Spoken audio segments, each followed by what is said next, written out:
Assalamualaikum warahmatullahi wabarakatuh. Perkenalkan, nama saya Nabila Intan Maharani dengan NIM 20055201111 dari program studi S1 Akuntansi dengan dosen pembimbing Ibu Cahyani Nuswandari, SEM SIAKT.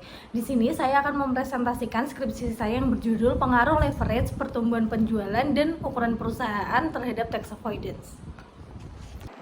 Latar belakang, pajak adalah pembayaran wajib oleh orang pribadi atau badan kepada negara yang menurut undang-undang tanpa imbalan langsung dan digunakan untuk keperluan negara guna mencapai kesejahteraan. Kebanyakan wajib pajak tidak mempunyai keinginan untuk membayar pajak dan terpaksa melakukan hal itu. Penghindaran pajak merupakan upaya peraturan perundang-undangan perpajakan untuk meminimalkan beban pajak yang ditanggung wajib pajak, yang dilakukan dengan cara memanfaatkan kelemahan berbagai peraturan perundang-undangan perpajakan untuk mengurangi jumlah pajak yang terutang. Faktor-faktor di mana mempengaruhi tax avoidance antara lain leverage, ukuran perusahaan, serta pertumbuhan penjualan. Selanjutnya adalah kajian teori. Teori yang digunakan dalam penelitian ini yaitu teori keagenan. Teori keagenan adalah teori yang menjelaskan hubungan antara agen sebagai pihak yang mengelola perusahaan dan prinsipal sebagai pihak pemilik. Keduanya terikat dalam sebuah kontrak kerjasama. Selanjutnya, metode penelitian. Riset ini termasuk dalam riset kuantitatif yang menggunakan data sekunder. Data itu diperoleh dari situs resmi Bursa Efek Indonesia. Kelompok sasarannya ialah perusahaan subsektor energi, bahan baku, serta industri pada periode 2020 sampai 2022. Berdasarkan hasil penerapan metode target sampling, teridentifikasi 89 perusahaan yang memenuhi kriteria dan diolah data sebanyak 267 perusahaan.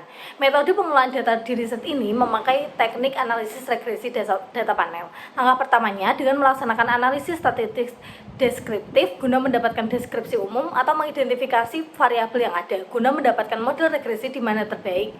Maka melaksanakan pengujian model regresi data panel yaitu uji Chow, uji Hausman, serta uji LM.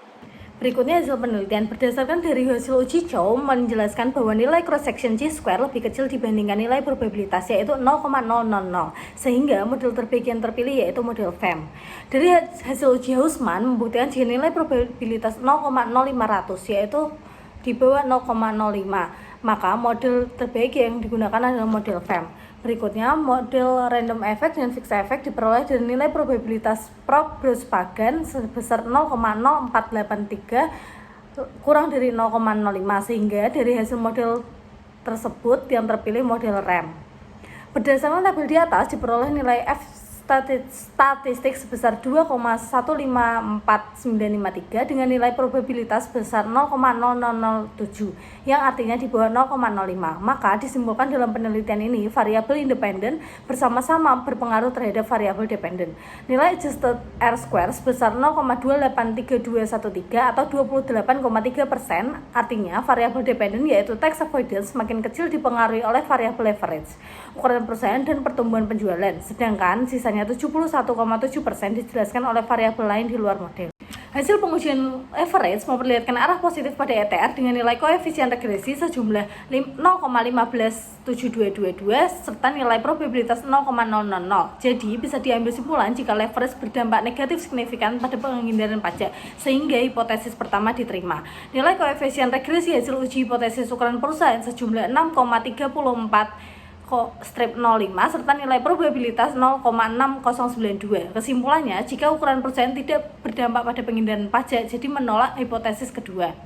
Hasil pengujian hipotesis pertumbuhan penjualan memperlihatkan arah positif pada ETR dengan nilai koefisien regresi jumlah minus 0,060724 serta nilai probabilitas jumlah 0,03. Jadi dinyatakan pertumbuhan penjualan berdampak negatif pada penghindaran pajak, maka hipotesis ketiga ditolak. Kesimpulannya, yang pertama, leverage berdampak negatif signifikan terhadap tax avoidance. Makin tinggi tingkat hutang suatu perusahaan, maka makin rendah tingkat penghindaran pajaknya. Sebab makin besar hutang, maka beban bunga yang dibayarkan perusahaan juga semakin besar. Karena komponen besar beban bunga mengurangi laba sebelum pajak perusahaan, maka beban pajak yang harus dibayarkan perusahaan menjadi berkurang. Yang kedua, ukuran perusahaan tidak berdampak signifikan pada tax avoidance. Aktivitas korporasi yang memanfaatkan ukuran perusahaan untuk mengurangi beban pajak tidak menjamin penghindaran pajak oleh perusahaan, dan berapapun besar kecilnya perusahaan tetap dikenakan kewajiban perpajakan. Yang ketiga, pertumbuhan penjualan berdampak negatif signifikan terhadap tax avoidance. Ketika pertumbuhan penjualan meningkat, penghindaran pajak akan menurun. Peningkatan penjualan berdampak negatif pada penghindaran pajak. Hal ini dikarenakan perusahaan yang meningkatkan penjualan secara efisien dapat memperoleh keuntungan besar sehingga tidak perlu melaksanakan penghindaran pajak. Sekian presentasi dari saya. Wassalamualaikum warahmatullahi wabarakatuh.